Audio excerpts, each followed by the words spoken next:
So, it's been a few days since the latest development stream for Ashes of Creation, and what an insane amount of information it was.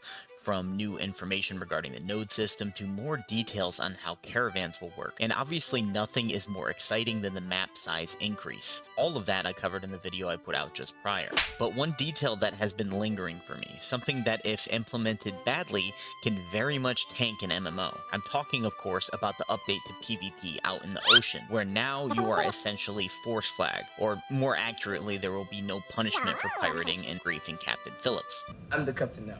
Now, don't get me wrong, I love this change personally, but my concern is if it is implemented poorly, then it will alienate and drive away the more casual players. And if you think that this isn't a problem, well, you must not follow PvP games very much. And to be fair, I am mainly thinking of full loot PvP games when I say that, and I realize this is not that style of game, nor did it ever attempt to be.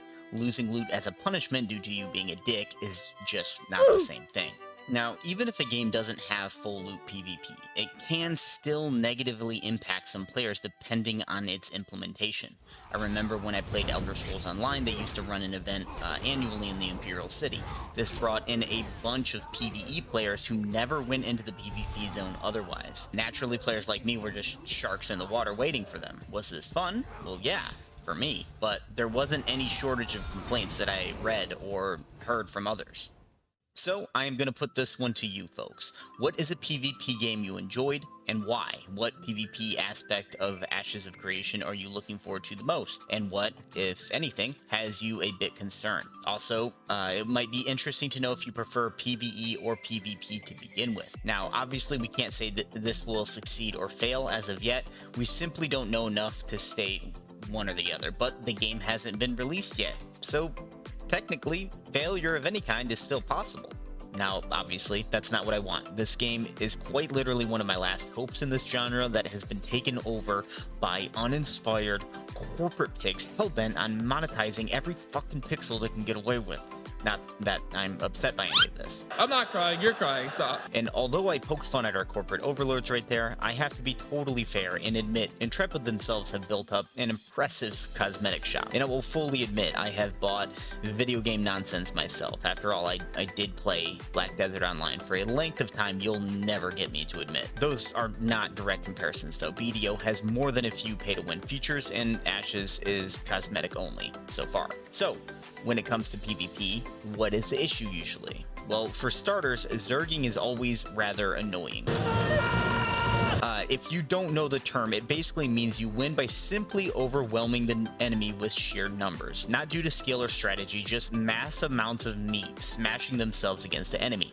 This is something that is nearly impossible to fix usually, but there are things you can do to help keep it from getting like really bad. And the biggest one they have already done, because this is not a game that you will have teleportation shrines every half mile around the map. You won't be able to send out a scout and then call up the boys who are slamming PBRs on the couch just to have them waddle shit-faced into a portal and into your group that has been prepping over for the past couple hours to do some important gamer stuff. They did mention, though, that if two science nodes get high enough in level, a link could open up between them.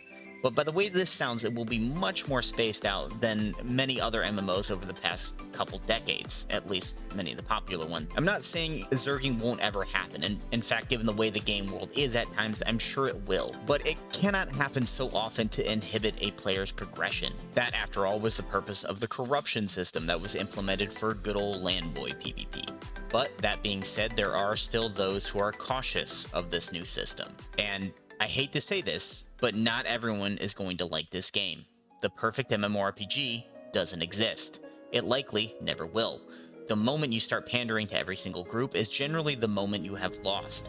And to be totally fair, PvP is a very niche part of the MMORPG community, which if you didn't know, despite the name, it is very niche itself. This development team has echoed time and time again that reward needs to be balanced with risk, and since now the open ocean has had an increase in risk, I think it's safe to say there will be some pretty hefty rewards to be found there. And personally, I am totally okay with this. In fact, I welcome it. I do not remember games that went easy on me. My first MMORPG was Asheron's Call. Years later, I played Lineage 2 and also Final Fantasy 11. All of those are very different games, but they were also indifferent to your struggle.